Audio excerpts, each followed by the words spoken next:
اچھا وہ سورہ نمل میں پھر آگے چلتا ہے کہ حضرت سلمان علیہ السلام اپنے دربار میں بیٹھے ہوتے ہیں. اب سارے ان کے کمانڈر حاضر ہیں, جنوں کا کمانڈر بھی ہے, اسی طریقے سے انسانوں کے کمانڈر بھی, سارے ان کے سردار وہاں پہ جمع ہیں. تو جو ان کی ایئر فورس کا کمانڈر تھا نا, وہ ہدہد تھا. ہدہد ایک پرندہ ہے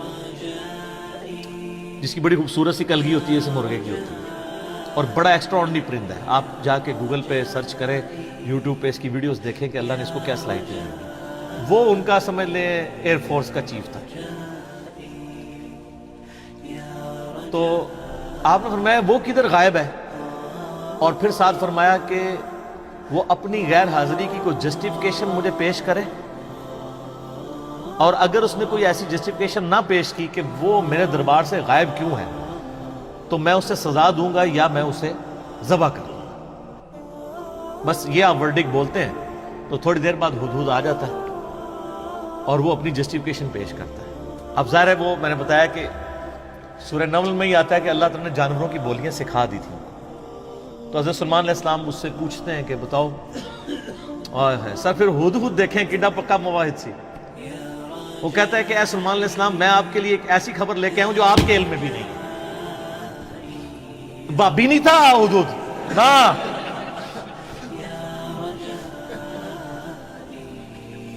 اچھا سلمان علیہ السلام نے کہا کیا خبر لے کے آیا ہوں؟ ان کا میں ایک ایسی قوم کے پاس سے آیا ہوں کہ جن کی حکمران ایک ملکہ ہے, عورت, اور اس کا بہت بڑا ایک عرش یعنی اس کا تخت ہے جس پہ وہ بیٹھتی ہے. اب وہ آپ کو نا ویسے کھنڈرات بھی اس کے مل چکے, میں ایک پکچر ہمیں ملی, انشاءاللہ ہم اس میں اٹیچ بھی کریں گے. آلموسٹ سمجھ لیں وہ کوئی آج کے دور کے اعتبار سے آپ دیکھ لیں کوئی 50 فٹ چوڑا اور لمبائی میں تقریباً 100 فٹ اور اونچائی میں بھی تقریباً 50 فٹ کے برابر, مختلف اقوال ملتے ہیں. یعنی ایک اچھا خاصا بڑا اس کا تخت تھا جس پہ اس کے سارے وہ سردار ارد گرد بیٹھتے تھے, اور وہ پتھر کا بنا ہوا بڑا سا. ان کا میں نے ایک عورت دیکھی ہے, تو وہ آپ کے علم میں نہیں ہے کہ وہ حکومت کر رہی ہے ان پہ, اور بڑا اس کا ایک تخت ہے, اس کے کئی سردار ہیں, اور شیطان نے ان کے برے اعمال ان کی نظر میں سنوار دیے ہیں.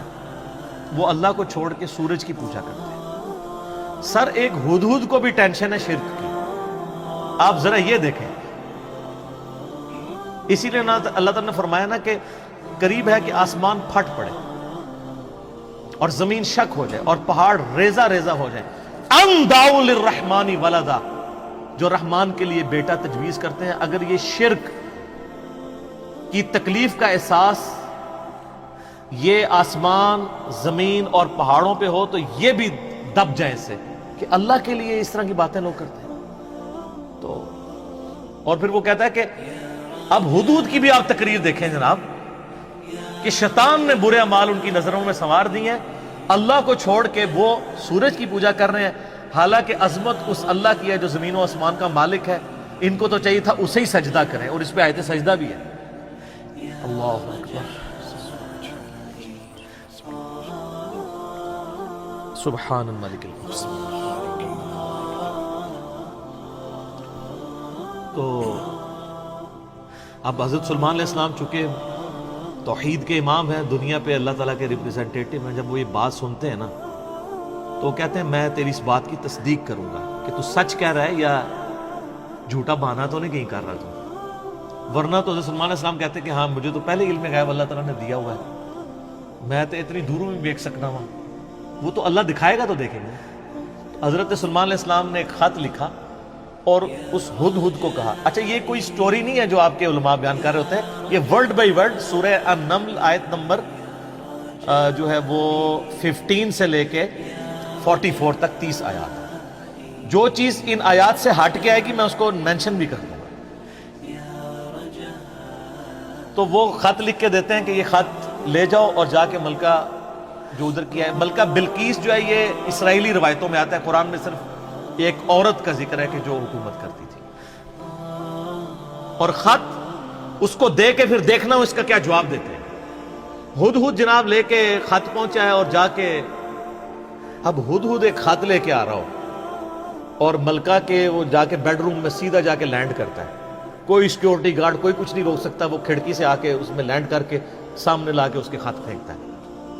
تو حضرت سلیمان علیہ السلام کا خط وہ کھولتی ہے تو وہ اس خط میں تو 2 ٹوک جملے لکھے ہوتے ہیں، انہ من سلیمان و انہ بسم اللہ الرحمن الرحیم، اور تم سر تسلیم خم کر کے فوراً میرے پاس حاضر ہو جاؤ۔ بس یہ 2 لائنوں کا ایک جملہ ہوتا ہے۔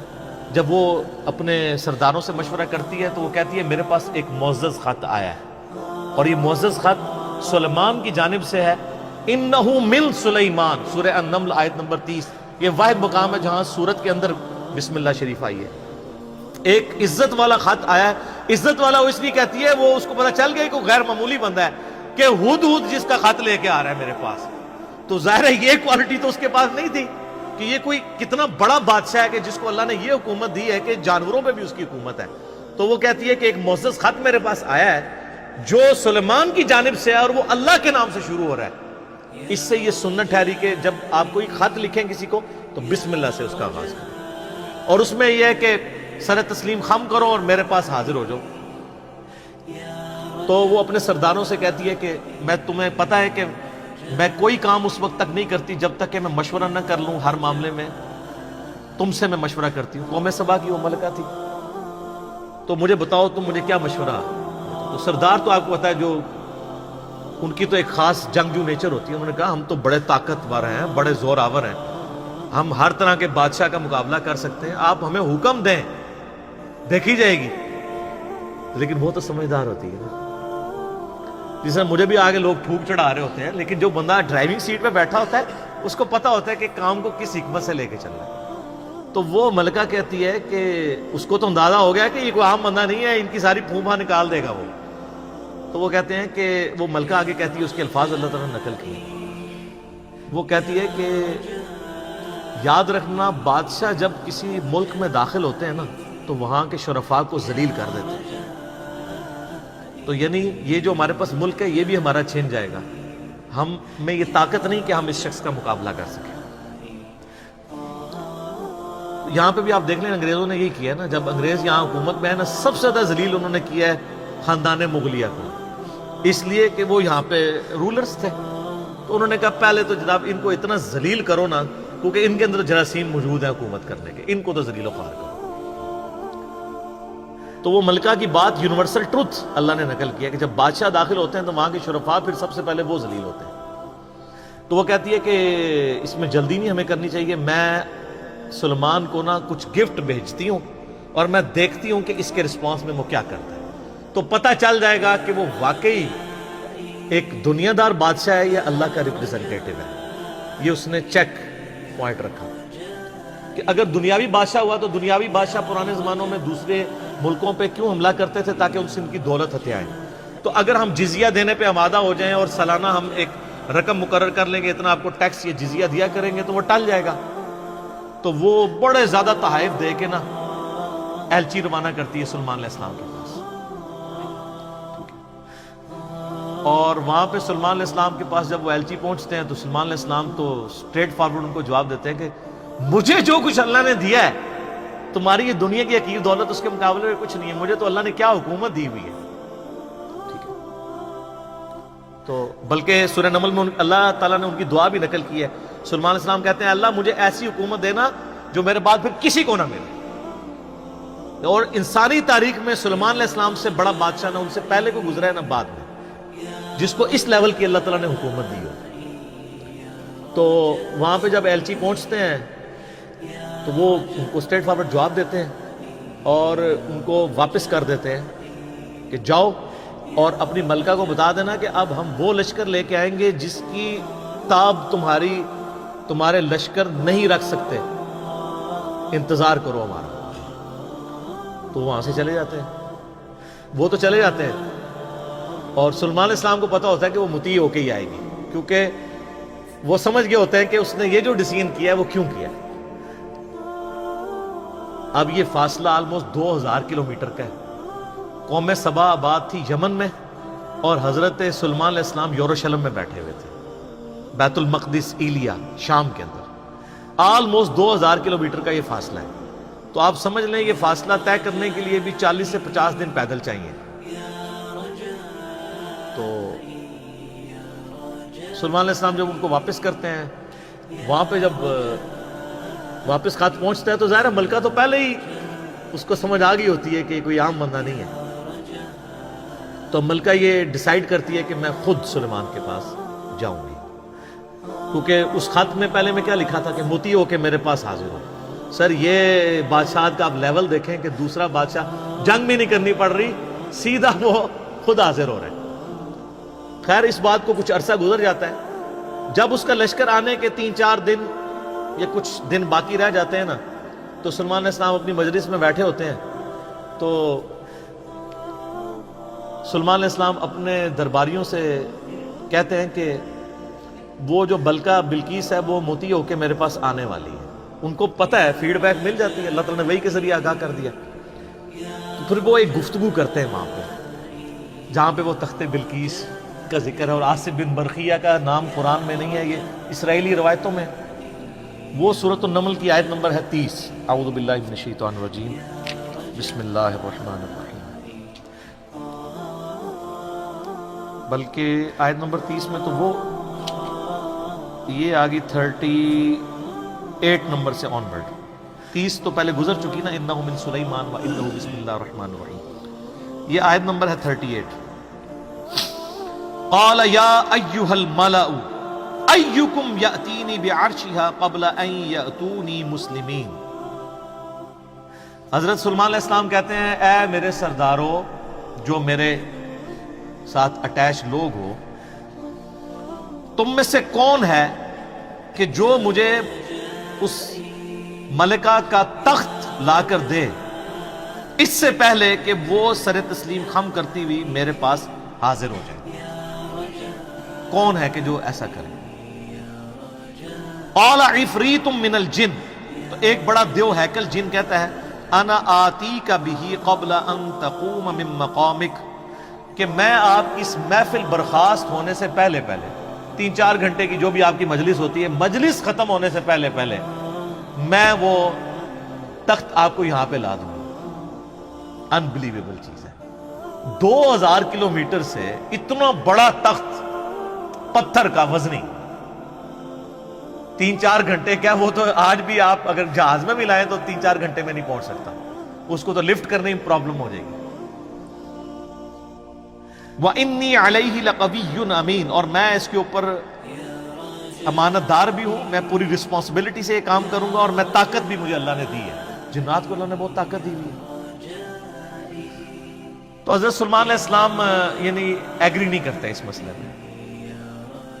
تو پھر ایک اور شخص، قال الذی عنده علم من الکتاب، وہاں ایک شخص بیٹھا ہوتا ہے جس کے پاس کتاب میں سے علم ہوتا ہے. وہ کہتا ہے انا آتیک بہ قبل ان یرتد الیک طرفک، میں اس تخت کو آپ کے سامنے حاضر کر دوں گا آپ کی آنکھ جھپکنے سے پہلے. فریکشنز آف سیکنڈ میں لے آؤں گا. ہمارے لیے تو وہی ہضم کرنا مشکل ہے، تو یہ تو خیر بہت بڑی چیز ہے. تو یہ اس نے دعویٰ کیا، بس یہ دعویٰ کرنے کی دیر تھی اور وہ لے بھی آیا تھا. فَلَمَّا رَآهُ مُسْتَقِرًّا عِندَهُ، تو حضرت سلیمان علیہ السلام نے جب وہ تخت وہاں پر آیا ہوا دیکھا، قَالَ هَذَا مِن فَضْلِ رَبِّي. انہوں نے کیا حضور کڈے پہنچے بزرگ کو، کیا بات ہے، کیا صاحب کرامت ہو. نہیں، اومٹ کر، ان کا یہ میرے رب کا فضل ہے. ہذا من فضل ربی. آپ لکھتے ہیں نگاہ مرشد سے، ماں باپ کی دعا سے، اور پیغمبر کا کہتا ہے ہذا من فضل ربی، یہ تو میرے رب کا فضل ہے. کیوں ہے فضل؟ لیبلونی اشکر ام اکفر، تاکہ وہ مجھے آزمائے کہ میں اس کا شکر گزار بنتا ہوں یا نہ شکرا. یہ سر توحید ہے.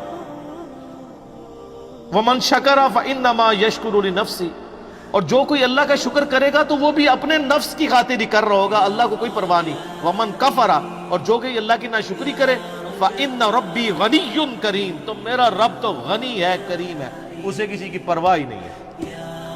ھذا من فضل ربی۔ اچھا اس کے بعد پھر آتا ہے کہ وہ ملکہ جب آئی، حضرت سلیمان علیہ السلام نے کہا کہ نا اس تخت کی حیت بدل دو، ڈیزائننگ اس کی تھوڑی سی چینج کر دو، جو اس کے اوپر کوئی پھول بوٹے لگے ہوئے تھے تھوڑا سا اسے ٹیمپر کرو، اور میں دیکھوں گا کہ وہ پہچانتی ہے اپنے تخت کو نہیں کہ نہیں پہچانتی۔ تو وہ پھر ملکہ وہاں پہ آ پہنچتی ہے، تو سلیمان علیہ السلام اسے ریسیو کرتے ہیں اور کہتے ہیں اس تخت کے بارے میں تیرا کیا خیال ہے؟ تو وہ بڑی سمجھدار ہوتی ہے، تو وہ کہتی ہے یہ تو لگتا ہے کہ یہ میرے تخت ہی ہے، اس کی مثل مجھے لگ رہا ہے بلکہ شاید وہی ہے۔ تو یہ اس کی سمجھداری کا بھی ثبوت ہے کہ وہ اس کو ٹیمپرڈ فارم میں بھی پہچان لیتی ہے، اور یہ اس کو دوسرا میسج مل جاتا ہے انہوں نے کیا لڑنا ہے، اس نے کہاں سے لڑنا ہے۔ وہ تو یہ بھی نہیں تھی ایکسپیکٹ کر سکتی کہ 4 مہینے میں بھی کوئی اٹھا کے یہاں لا سکے، ابھی تو اس کو یہ پتہ ہی نہیں تھا، یہ تو ایسے آیا ہوا ہے۔ تو پھر سلیمان علیہ السلام اسے اپنے جو ٹیمپل ہے نا اس کی بھی تھوڑی جھلک کرواتے ہیں۔ آگے ایک محل میں جب لے کے آتے ہیں کمرے میں، تو اس میں ایسے شیشے جڑے ہوئے ہوتے ہیں کہ وہ گویا دیکھنے میں تالاب محسوس ہو رہا ہوتا ہے۔ تو جب اس پہ پاؤں رکھنے لگتی ہے وہ سمجھتی ہے شاید پانی والا تالاب ہے، تو وہ اپنے جو تہمد ہے یا جو بھی اس نے کپڑے پہنے ہوتے ہیں وہ تھوڑی سی اٹھا لیتی ہے، اس کی پنڈلیاں بھی ننگی ہو جاتی ہیں، وہ سمجھتی ہے پانی ہے، وہ پانی نہیں ہوتا، تو وہ امپریس ہوتی ہے۔ اور پھر وہ وہاں پہ کہتی ہے کہ میں سلیمان کے ساتھ اپنے رب کے سامنے سر تسلیم خم کرتی ہوں، جو میں شرک کرتی رہی میں اللہ کی طرف رجوع لاتی ہوں، اور وہ اسلام قبول کرتی ہے۔ باقی اسرائیلی روایتوں میں پھر ملتا ہے کہ سلیمان علیہ السلام کا نکاح اس کے ساتھ ہوتا ہے۔ قرآن نے اس چیز کو ایڈریس نہیں کیا، قرآن تو بس کنکلوڈ اس پہ کرتا ہے کہ وہ مسلمان ہو جاتے ہیں، نہ وہ بریلوی ہوتی ہے، نہ دیوبندی ہوتی ہے، نہ اہل حدیث ہوتی ہے، نہ شیعہ ہوتی ہے، بلکہ مسلمان ہو جاتی ہے۔ اور آپ یہ الفاظ دیکھیں جناب، مسلمان مسلمان ہی ہیں ہر طرف۔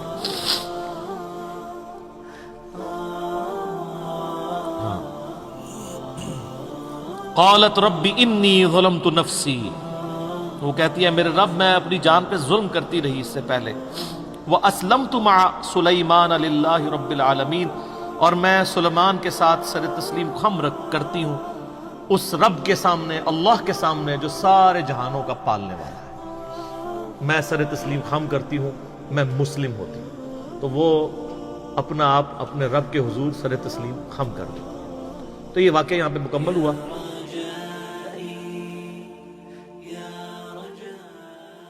اب وہ یہ کہتے ہیں جناب کہ جی وہ انہوں نے فکر لگ، اچھا اس سے تو توحید اخذ کرنی چاہیے تھی، یہ چکر میں پڑ کے وہ کہتے ہیں وہ بندہ لبو کیڑا جی جنہیں اینج کر کے تخت لے کے آئے۔ وہ بندہ اگر امپورٹنٹ ہوتا نا تو اللہ تعالیٰ اس کی تعریف وہاں پہ بیان کرتا،